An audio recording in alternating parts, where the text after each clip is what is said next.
ये तब की बात है जब भारत में पूर्ण स्वराज का गूंज फिजा में चारों ओर तैर चुका था।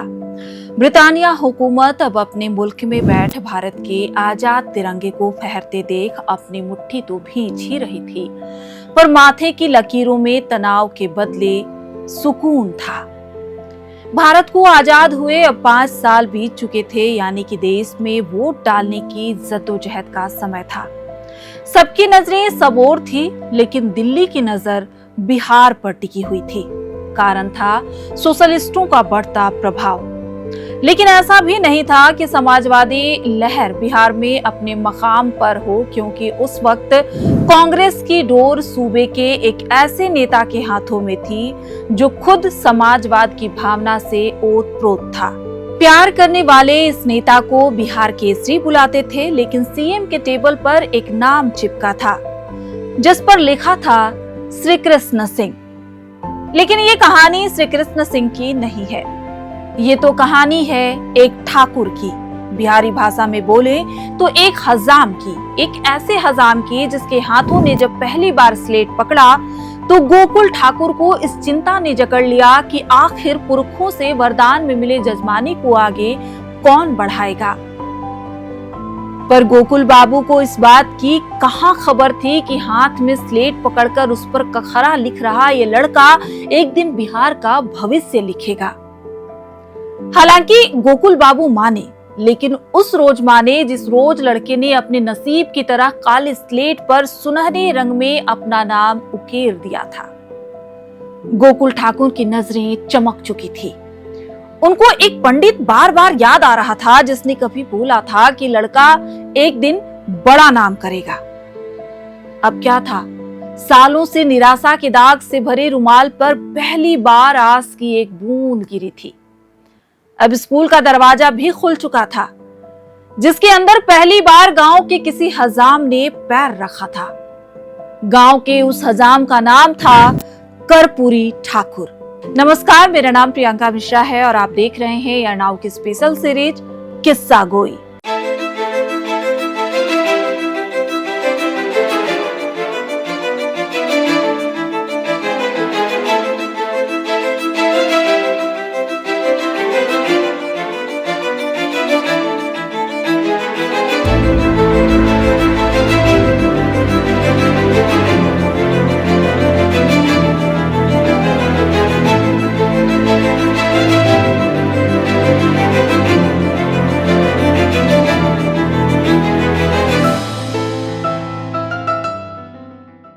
समस्तीपुर जिले के छोटे से गांव पितौंचिया में 24 जनवरी 1924 को जन्म हुआ बिहार के कर्पूरी ठाकुर का।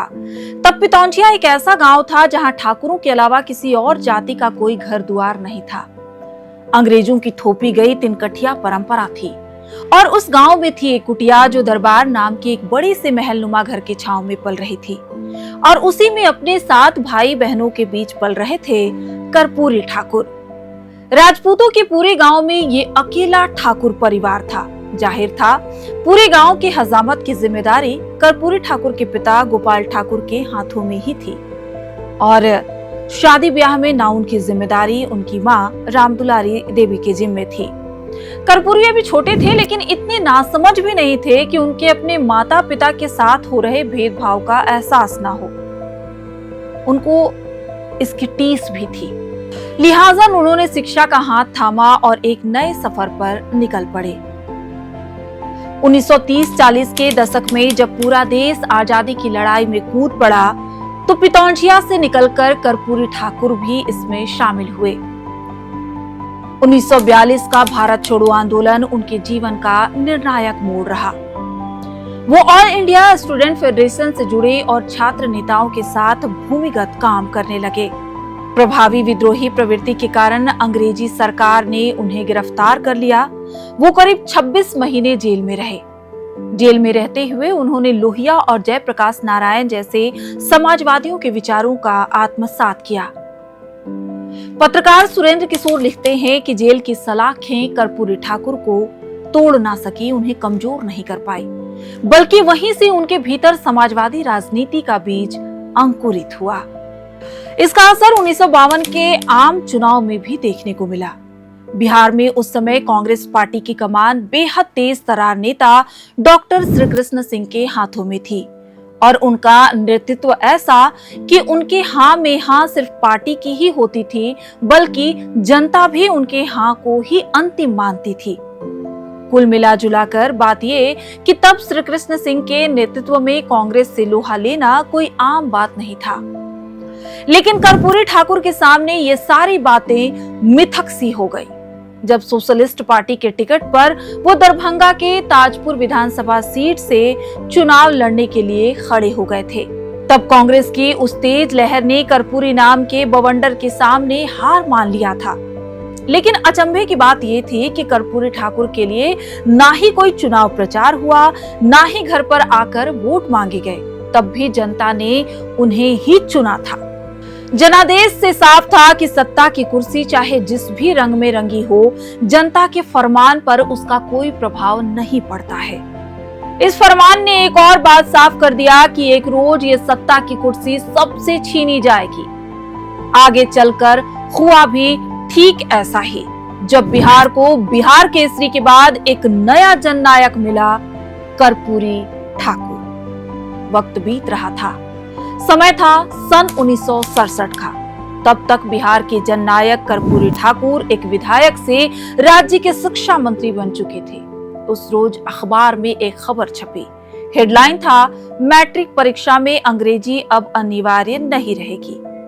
इस एक हेडलाइन ने सब कुछ बदल दिया था।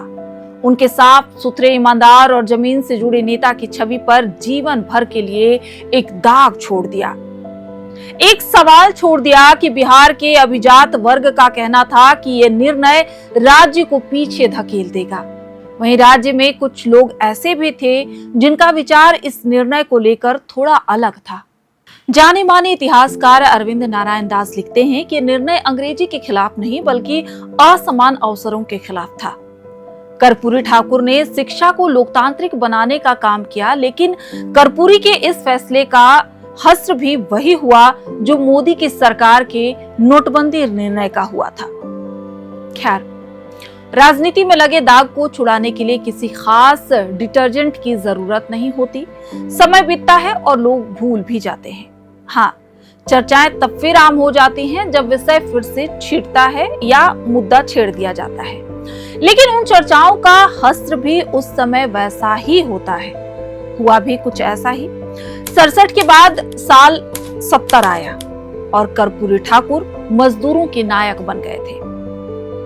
असल में हुआ ये था कि जमशेदपुर में तब टेल्को यानी कि टाटा मोटर्स के मजदूर अपने वेतन और सुविधाओं में हो रही कमी को लेकर लगातार संघर्ष कर रहे थे, अपनी आवाज मुखर कर रहे थे। मगर प्रबंधन उनकी मांगों को ऐसे मान रहा था जैसे गधों के सिर पर कोई सिंह हो। मजदूर आवाज उठाते, सड़कों पर उतरते, पर उनकी एक ना सुनी जाती। तब थक हार कर मजदूर बेचारे बैठ जाते। इसकी खबर कर्पूरी ठाकुर को लग गई। मामला जानते ही कर्पूरी खुद मजदूरों की स्थिति का जायजा लेने के लिए जमशेदपुर पहुंच गए। वहां जब उन्होंने रोते बिलखते असुविधा का सामना करते मजदूरों की स्थिति देखी तो उन्होंने तुरंत ये फैसला कर लिया कि अगर सरकार और प्रबंधन इस मामले में चुप हैं, तो वो खुद ही मजदूरों के हक के लिए आंदोलन करेंगे। जाहिर है कि सरकार और कंपनियों के कान जरूरत भर की ही बातें सुनती है और इस जरूरत में जनता कहीं नहीं आती। लिहाजा कर्पूरी ठाकुर ने उपवास अनशन का आह्वान किया। अखबारों में सुर्खियां छपी, मास्टर साहब का उपवास मजदूरों के लिए। मास्टर साहब का यह उपवास 28 दिन तक चला, जब तक कि उनकी तबीयत ने साथ देना नहीं छोड़ा। लेकिन तब भी कर्पूरी ठाकुर पीछे नहीं हटे। वो डटे रहे अंत तक मजदूरों के साथ, मजदूरों के हक में। आखिरकार प्रबंधन और सरकार दोनों को उनके सामने झुकना पड़ गया और मजदूरों की मांगे मान ली गई। 28 दिन तक चले इस अनशन ने कर्पूरी ठाकुर के साहस से पूरे बिहार को परिचित करा दिया। ये अब स्पष्ट हो चुका था कि कर्पूरी नाम का ये जननायक जनता के हित में कोई भी निर्णय लेने से पहले एक बार भी नहीं सोचेगा।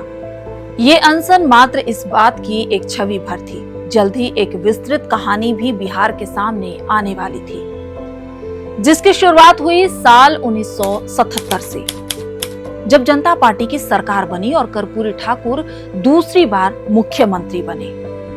वहीं से शुरू हुआ उनका सबसे क्रांतिकारी कदम, आरक्षण। उन्होंने मुंगेरी लाल आयोग की सिफारिशों को लागू किया और पिछड़े वर्गों, ओबीसी और एमबीसी, दलितों, आदिवासियों के लिए सरकारी नौकरियों में आरक्षण की व्यवस्था की। ये नीति इतनी विस्तृत थी कि हर वर्ग को उसका हक मिले। पिछड़े, अति पिछड़े, दलित और आदिवासी सभी के लिए अलग अलग कोटा तय कर लिया गया। इस फैसले ने बिहार की सियासत को हमेशा के लिए बदल दिया। पहली बार हाशिए पर पड़े वर्गों को सत्ता और नौकरियों में हिस्सेदारी मिली, लेकिन इसका विरोध भी कम नहीं था। सवर्ण वर्ग में गुस्सा भड़क उठा था। अखबारों में लेख छपे, छात्र संगठनों ने सड़कों पर प्रदर्शन किया, यहाँ तक कि उनकी अपनी पार्टी में भी बगावत हो गई। 1979 में उन्हें मुख्यमंत्री पद तक छोड़ना पड़ गया था, लेकिन इतिहास गवाह है कि यह फैसला बिहार की राजनीति का मील का पत्थर साबित हुआ। पीएमएफआईएस की एक रिपोर्ट कहती है कि कर्पूरी ठाकुर का आरक्षण मॉडल ही बाद में मंडल आयोग की नींव बना। कर्पूरी ठाकुर की सादगी के किस्से तो हर जुबान पर है, लेकिन कहानी ऐसी है जो कम ही लोग जानते हैं। 1970 में जब कर्पूरी ठाकुर पहली बार मुख्यमंत्री बने, उनके गुरुजी गांव से मिलने आए। रात रुकने का इंतजाम हुआ और गुरुजी को एक आरामदायक बिस्तर दिया गया, लेकिन ये बिस्तर किसी दूसरे का था, जिसे इस बात का ऐतराज हुआ। ये सुनते ही कर्पूरी ठाकुर ने तुरंत आदेश दिया कि मुख्यमंत्री आवास से सारे सरकारी बिस्तर और चारपाइयां हटा दो, अब मैं फर्श पर ही सोऊंगा। और सचमुच वो फर्श पर सोने लगे। ये कोई दिखावा नहीं था, ये उनकी सादगी और जनता से जुड़ाव का जीता जागता सबूत था। लाइव हिंदुस्तान की एक रिपोर्ट भी इसकी गवाही देती है। रिपोर्ट कहती है कि ये सत्ता को कभी सुविधा का जरिया नहीं बनने देते थे। वे फर्श पर सोने वाले मुख्यमंत्री थे। कर्पूरी ठाकुर ने कभी महंगे कपड़े नहीं पहने। धोती कुर्ता और साधारण चप्पलें उनकी पहचान थी।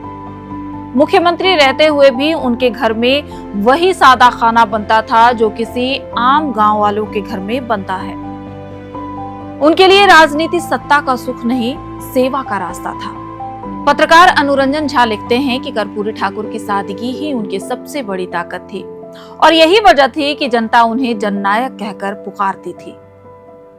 फिर बिहार के इतिहास में वो दिन आया, 17 फरवरी 1988 का, जिस रोज पटना में उनका निधन हो गया।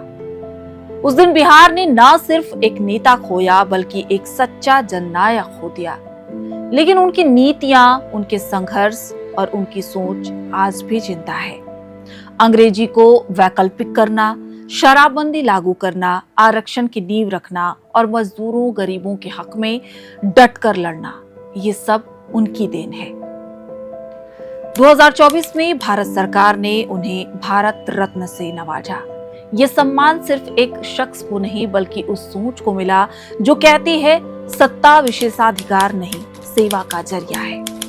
कर्पूरी ठाकुर का जीवन साफ संदेश देता है कि असली नेता वही है जो सत्ता के शिखर पर भी जमीन से जुड़ा रहे, जिसने अपनी गरीबी, अपनी जाति, अपने पैसे को कभी छुपाया नहीं बल्कि उसे अपनी ताकत बनाया।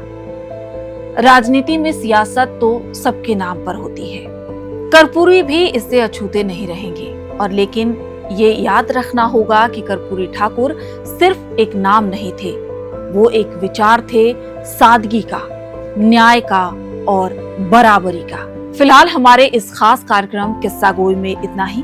आपके लिए इस कहानी को लिखा था हमारे साथी आदर्श ने और कैमरे के पीछे हमारे साथी अभिषेक मौजूद हैं जिसने इस पूरे वीडियो को रिकॉर्ड किया है और इस वीडियो को एडिट किया है हमारी साथी आकांक्षा ने।